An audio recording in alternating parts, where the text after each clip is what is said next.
Hey, I just wanted to make a real quick video on what we've been doing for leash training since I haven't quite touched up on it yet. I haven't touched up on it yet because it's really nothing fancy. He was a really easy leash train, so I haven't really put any emphasis on making sure you know anything specific. So really this video just kind of shows you what I've been doing so that you can keep doing it at home. I haven't really needed it, like I said, I haven't needed any fancy tools or anything like that. We're just working on his collar and your leash.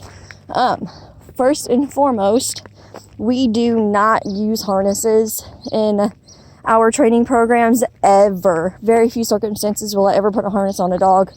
And if I do, it's a slip harness made by a leash. That way they can't get out of the harness. Harnesses actually exaggerate pulling and make dogs want to pull a little bit more because of the way they were designed. Fun fact, harnesses were actually originally designed for sled dogs, for mushing. So they were actually designed to exaggerate that pulling behavior and make the dog want to pull faster, right?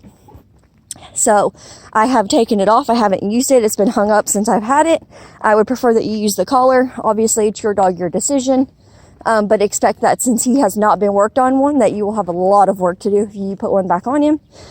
Realistically, this is all you should need. This is all I have needed.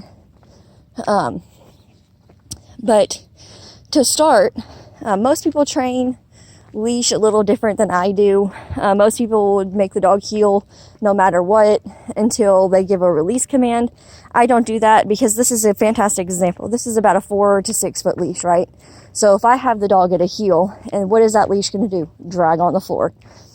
And what is that going to do? Trip me up, trip the dog up. It's just going to be a hassle.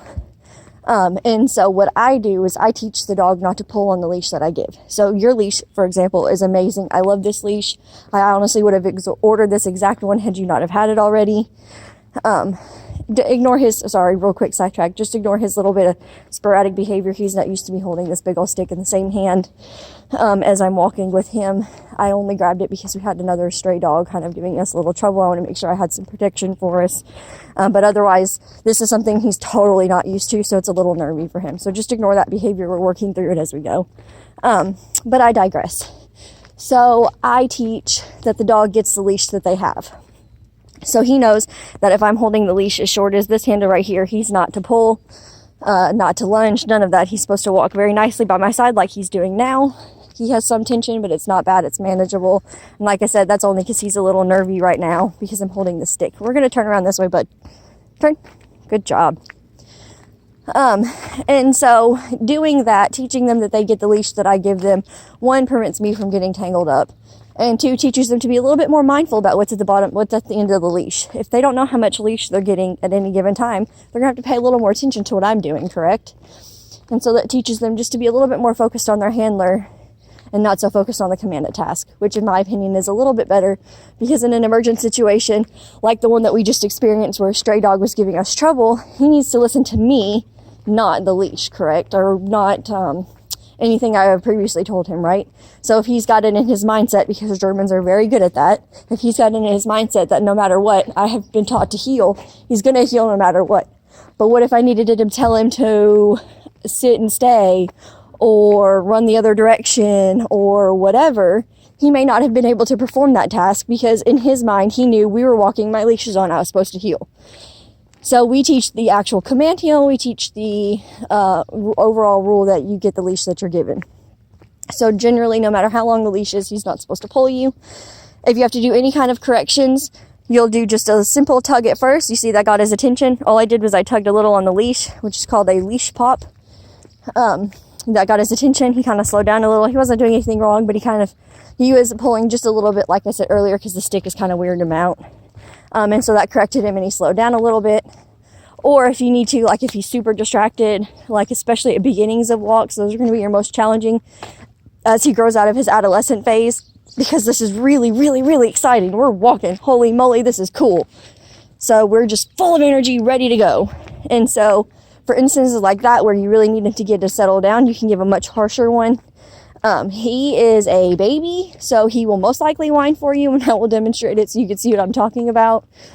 He's very vocal. I promise you it does not hurt near as bad as he's making it out to be. It's nothing that's actual painful because it's just a flat collar. All it is a quick tension, kind of like if somebody put a big clap in your ear or pat you on the shoulder real good to get your attention or something like that. It's not actual physical, ailment or pain, so to speak. So let's see if we can maybe mimic a little bit of that just so you can see. Sit. Good. Thank you, sir.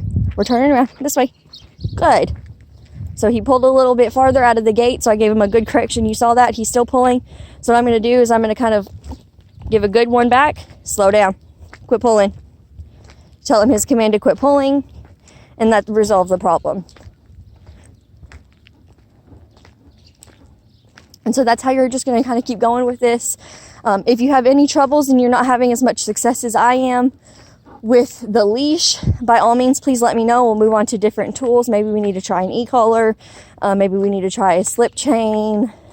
Any other number of tools that we can try second, if you're not having luck with the old-fashioned leash and collar method like I've been doing with him so far. And if it gets to that point we need to add tools, then I will obviously come to you. I'll bring a few of my tools with me. We'll figure out which ones work the best and we'll go from there, okay? But right now, start with this. You can even, I know the stick is weird. You can even let the leash loose and you see how he kind of, I don't know if you can see. Let me try again. So he's going to come to the end of his leash. He felt the correction and you saw him turn around and slow down. It's exactly what you want him to do in any situation. Come on. Fix your leash, bud. I'm going to move the stick a little. There we go.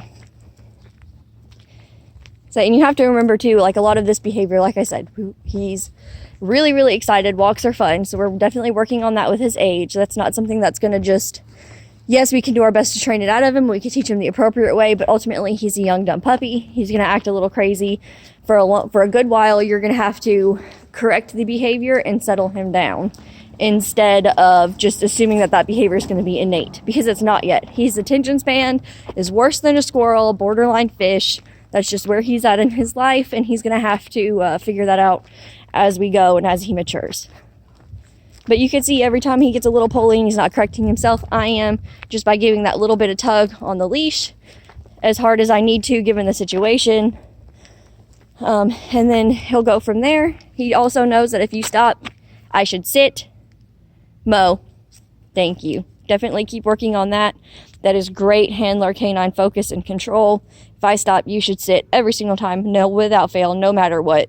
So make sure you're enforcing that behavior. He should not get up until you say the word, which is the same word we use for place, which is what, Momo? Okay. We're definitely also working on that exploding behavior that you just saw him do a couple of times after sit when he comes out and he kind of explodes and runs off. Just keep up with it. Same thing as I've been talking to you about for the last 8 minutes. Just give him a leash correction, a leash pop, and it should get him back to normal. No, sir. Just keep practicing with it and you'll get it. And like I said, if he's giving you any kind of trouble with it, please, please, please let me know. You guys are by all means not too far. I can come up there one day when you're off of work, when you're not busy, whatever, and we can work on it together like this. Reassess where we're at, and if we need to integrate tools in, we can, okay? That's going to be the biggest take-home from all of our training. I just want to add, since this is our last video, the biggest take-home for all of our training is, yes, he now knows what to do, but you have to remember, he is a dumb puppy. For lack of better words, for lack of better explanation, whatever you want to call it, he is a dumb puppy. He has zero attention span. He's excited about everything. He wants to go, go, go, play, play, play, work, work, work all the time, okay? So we have to make sure that you're staying on top of him, make sure he knows his rules, really work through it during this phase in his life that he's going through to make sure that he understands what he's supposed to be doing, okay? And you guys will go far. You just have to get through that stubborn, thick skull right now.